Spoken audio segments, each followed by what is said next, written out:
Hello everyone, कैसे हैं आप लोग। आज की इस वीडियो में मैं डिस्कस करने जा रहा हूँ डिविडेंड के बारे में। आज की इस वीडियो में हम डिविडेंड से रिलेटेड कई सारे क्वेश्चन के आंसर जानेंगे। तो सबसे पहले हम जानेंगे कि व्हाट इज डिविडेंड। सेकंड है टाइप्स ऑफ डिविडेंड, डिविडेंड कितने प्रकार के होते हैं। हु डिक्लेयर्स डिविडेंड, डिविडेंड को कौन डिक्लेयर करता है। How is dividend pay, dividend को कैसे पे किया जाता है। कैलकुलेशन ऑफ डिविडेंड, डिविडेंड को पे करते वक्त कैलकुलेशन कैसे होती है।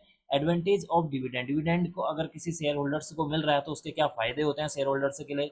डिसएडवांटेज ऑफ डिविडेंड, अगर कोई कंपनी डिविडेंड दे रही है तो उसके नुकसान क्या क्या उठाने पड़ते हैं उस कंपनी को। तो आज की इस वीडियो में हम इन सारे क्वेश्चन के आंसर जानने वाले हैं। तो सबसे पहले बात कर लेते हैं व्हाट इज डिविडेंड, डिविडेंड क्या होता है। यहाँ पर मैंने मेंशन किया हुआ है dividend is a type of profit that a company distribute to its share holders.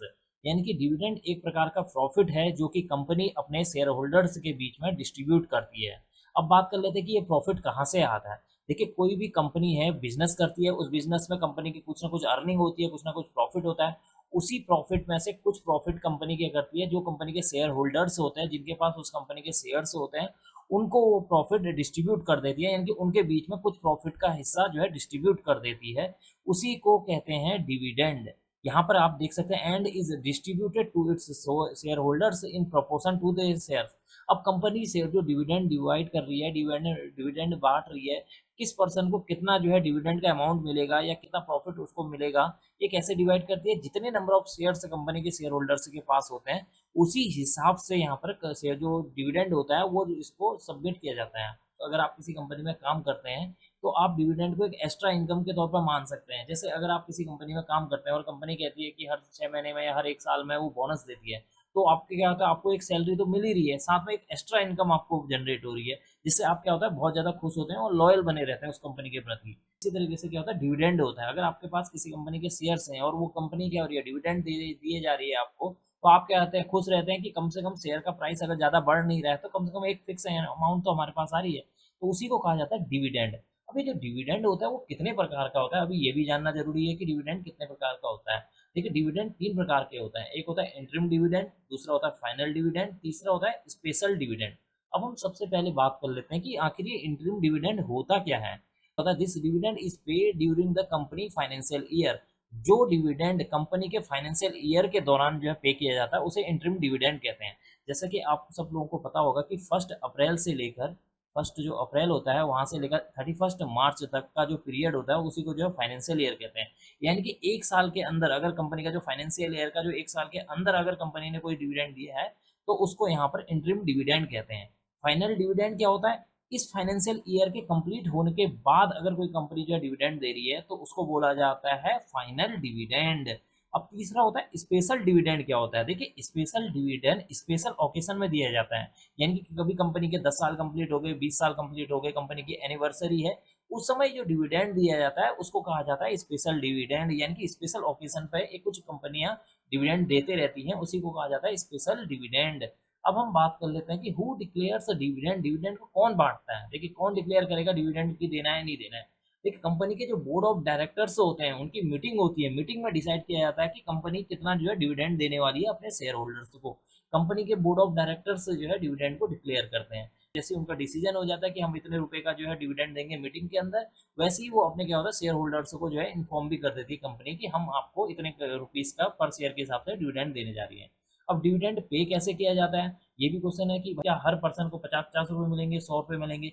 नहीं, आप डिविडेंड को पे करने का एक तरीका होता है कि जितने कम नंबर ऑफ शेयर्स कंपनी के शेयर होल्डर्स के पास होते हैं उसी हिसाब से कंपनी में जो डिविडेंड होता है वो बांटा जाता है। यहाँ पर देखिए the dividend amount is distributed to share holders in proportion to their shares. यानी कि कंपनी के शेयर होल्डर्स के पास कि जितने नंबर ऑफ शेयर्स होंगे उसके प्रपोर्शन में, यानी कि उसके प्रपोर्शन में आपको जो है डिविडेंड का अमाउंट पे किया जाएगा। अब हम यहाँ से चलते हैं नीचे की ओर को, और नीचे की ओर को जानते हैं कि कैसे डिविडेंड की कैलकुलेशन की जाती है, यानी कि कैलकुलेशन ऑफ डिविडेंड। देखिए, dividend is calculated based on the company earning. यानी कि डिविडेंड को कैसे कैलकुलेट किया जाता है, कंपनी की जो अर्निंग है उसके बिहाफ पर यहाँ पर डिविडेंड कैलकुलेट किया जाता है। And the number of shares held by the share holders, जितने नंबर ऑफ शेयर होल्डर्स हैं और जितने कंपनी की अर्निंग है, यानी कि जो अर्निंग है उसके प्रोपोर्शन में, यानी कि उसके बिहाफ पर जो है डिविडेंड की कैलकुलेशन होती है।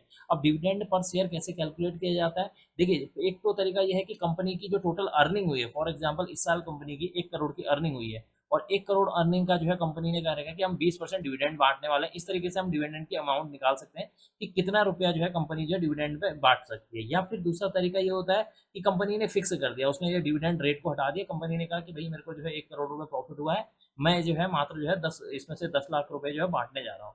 तो यहाँ पर जो टोटल जो डिविडेंड पेड है, यानी कि कंपनी क्या होती है 10 लाख रुपए बांटने जा रही है, सीधे कंपनी का जो टोटल पेड अमाउंट है, डिविडेंड पेड अमाउंट है, उसको डिवाइड कर देते हैं आउटस्टैंडिंग शेयर्स से, यानी कि जो नंबर ऑफ आउटस्टैंडिंग शेयर्स हैं उनसे डिवाइड कर देंगे तो यहाँ पर निकल कर आ जाता है डिविडेंड पर शेयर, यानी कि एक शेयर पर कितने रुपए जो है शेयर होल्डर्स को दिए जा रहे हैं वो यहाँ से निकल जाता है। एग्जाम्पल ले लेते हैं, जैसे कंपनी की जो टोटल डिविडेंड पेड करने, कंपनी ने कहा कि भैया हम 25 लाख रुपए जो है डिविडेंड के तौर पर बांटने जा रहे हैं अपने शेयर होल्डर्स को।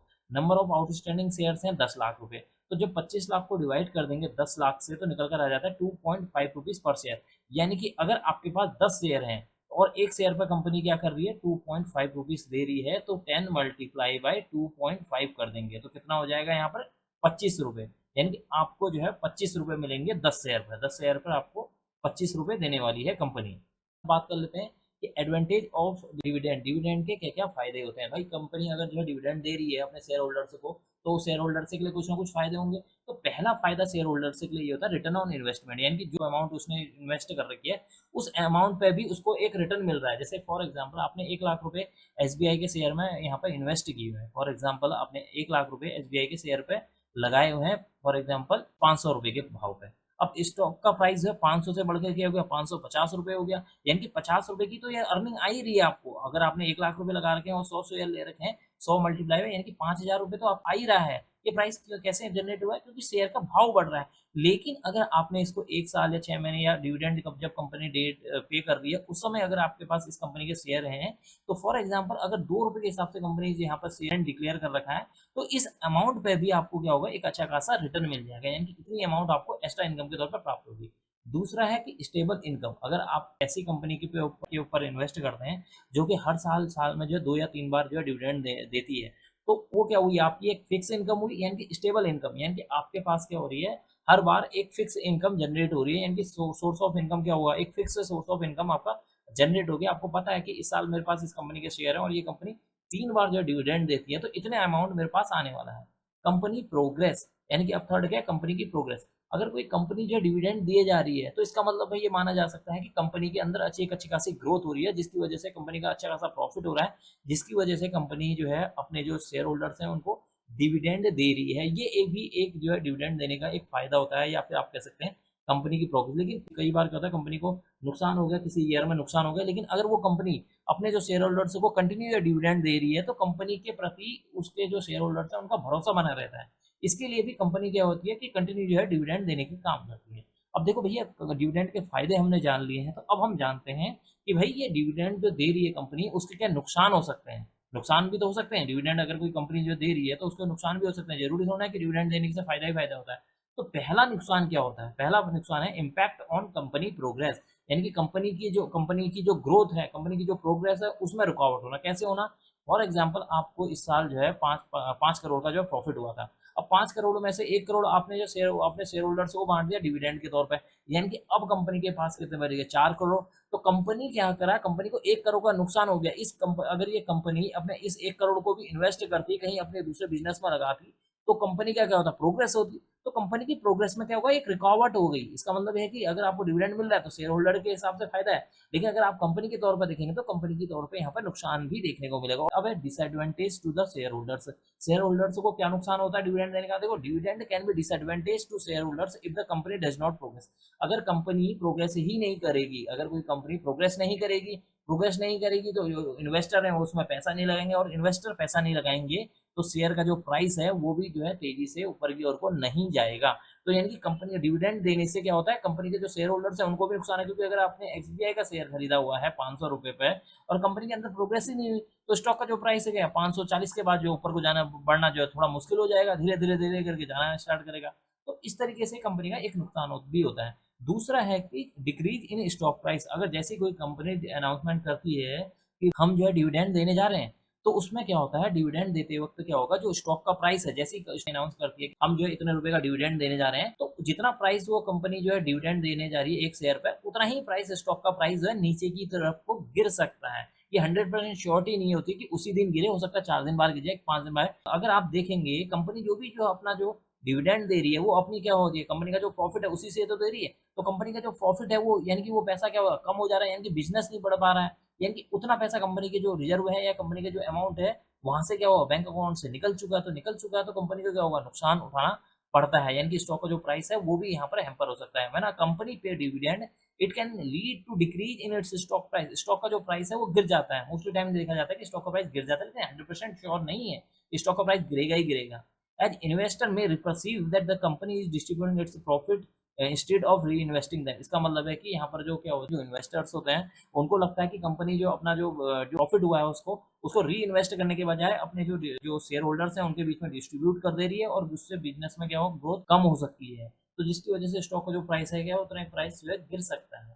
तो ये सारा नॉलेज आज की इस वीडियो में मैंने डिस्कस करा कि डिविडेंड क्या होता है। उम्मीद करता हूँ कि आपको ये वीडियो पसंद आई होगी। अगर आपको ये वीडियो पसंद आई तो please like share and subscribe करना ना भूलें। Thank you.